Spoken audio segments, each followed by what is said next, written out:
There are towns in America too small for a single traffic light, too small for a bank, too small even for a McDonald's, and yet, somehow, they all have one of these. A company can lose money in a town like this and still somehow run one of the most profitable retail machines ever built. The question is how? And the answer is a little uncomfortable. Because a dollar store isn't really a discount shop.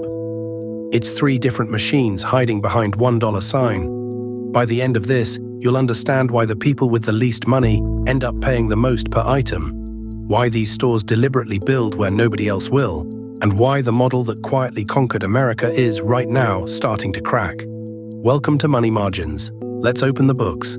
Start with the scale, because it's genuinely hard to believe. Dollar General alone now sells more than $40 billion a year. Add Dollar Tree and, until recently, Family Dollar. And at their peak, these 3 brands rang up close to $70 billion a year between them. Not bad for shops that mostly sell things for $1 or $2. But revenue isn't the shocking part.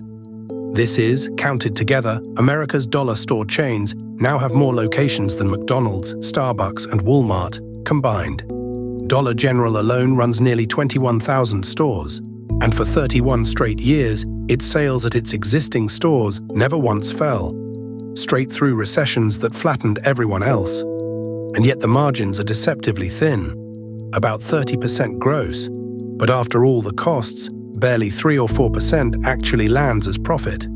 Dollar General doesn't make its money per item. It makes it 21,000 stores at a time. Most retailers pray for a good decade. This one treats a recession as a growth opportunity. To see why, you have to stop thinking like a shopper and start thinking like an accountant.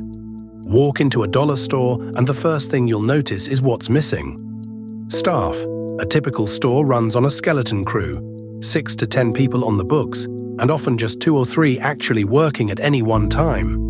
As of 2021, roughly 9 in 10 of Dollar General's employees earned under $15 an hour. And that skeleton crew has a cost to the workers. With almost nobody on shift and stockrooms piled to the ceiling, Dollar General has become one of the most fined retailers in America for safety. Blocked fire exits, boxes stacked in front of electrical panels, emergency doors jammed shut. Since 2017, federal inspectors have hit it with around $26 million in penalties.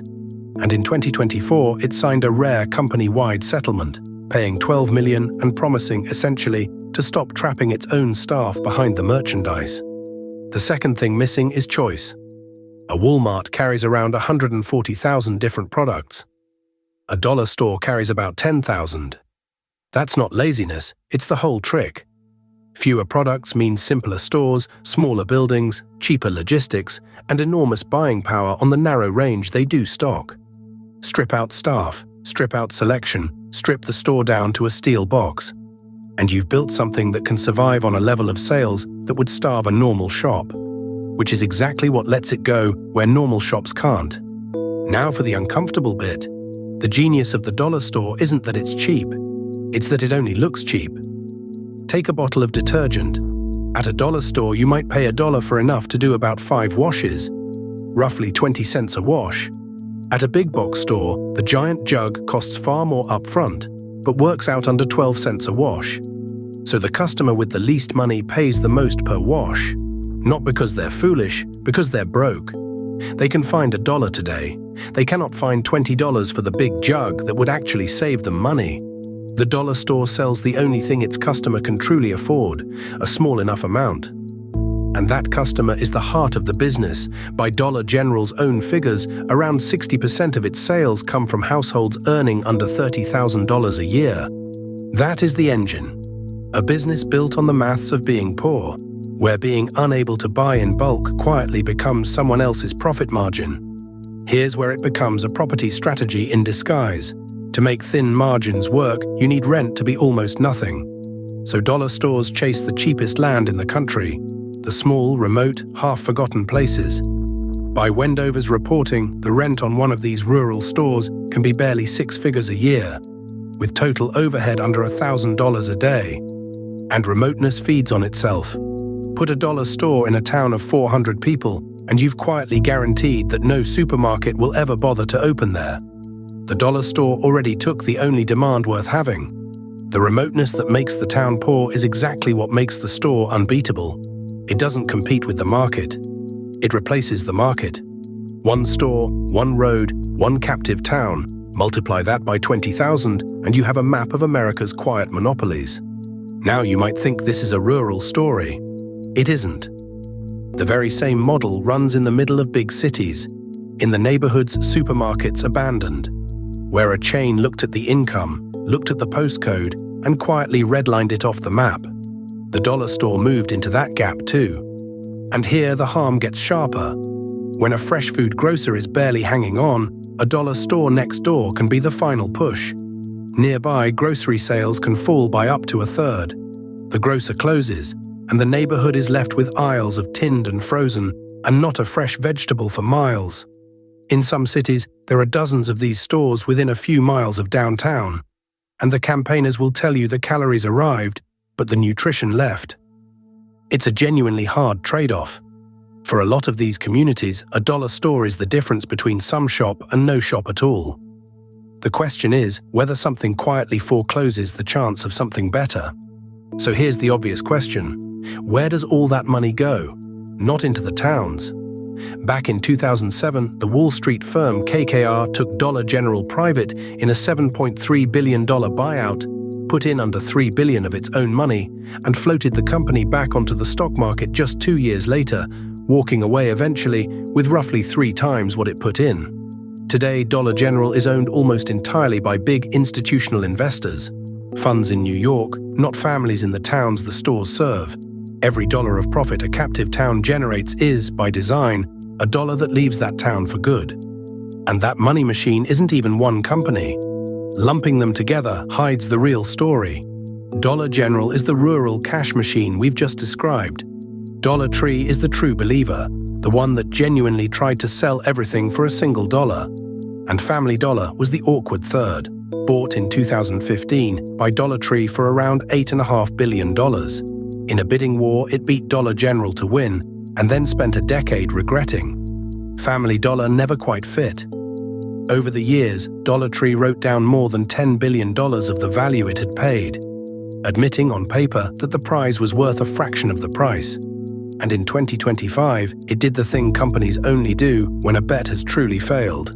It sold Family Dollar off for about $1 billion. It had paid $8.5. And here's the part the older explainers never got to see.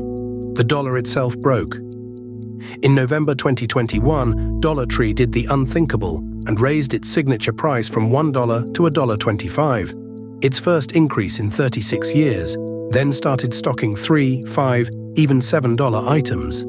The dollar store stopped being a dollar store. The strange shows up in odd, telling ways. Desperate to run stores with even fewer people, Dollar General put self-checkout machines into 14,000 of them. Then theft, what the trade politely calls shrink, got so bad that in 2024 it threw the plan into reverse, ripping self-checkout back out of thousands of stores. The chain that built itself on having almost no employees had just discovered it couldn't actually run a shop with none. Because the model has a ceiling. Inflation hits the dollar store's costs just like everyone else's. But its whole promise was a price that could never rise. Remember that 31-year run without a single down year? It ended in 2021. For the first time in a generation, Dollar General's existing stores sold less than the year before. Squeeze the price, add a customer who's running out of cash to begin with, and even the recession-proof machine starts to show stress. And with the core maxing out, it's hunting for growth wherever it can. It's been wedging fresh produce into thousands of rural stores, quietly becoming the only greengrocer for miles. It tried running health clinics, then quietly backed out, and it launched a glossier spin-off, Pop Shelf, aimed at richer suburban shoppers, promising 1,000 stores, opening barely 200 and now closing dozens of them. The machine that conquered poor America keeps discovering that its magic doesn't travel. So what is a dollar store, really? It isn't a shop that sells cheap things. It's a machine for monetizing having no other option.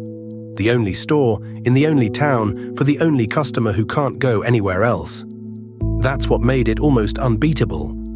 And it's also why the moment those customers get a better option, or simply run out of dollars, the whole beautiful, uncomfortable machine starts to wobble. If you'll never look at that little yellow sign the same way again, that's the whole point of this channel. Every week, we pull apart another ordinary business and show you the machine underneath. So subscribe, and you'll never be fooled by a price tag again. I've put the business we tear apart next right here. Go and see how it really makes its money. And tell me in the comments, $1 or $1.25. Would you still call it a dollar store?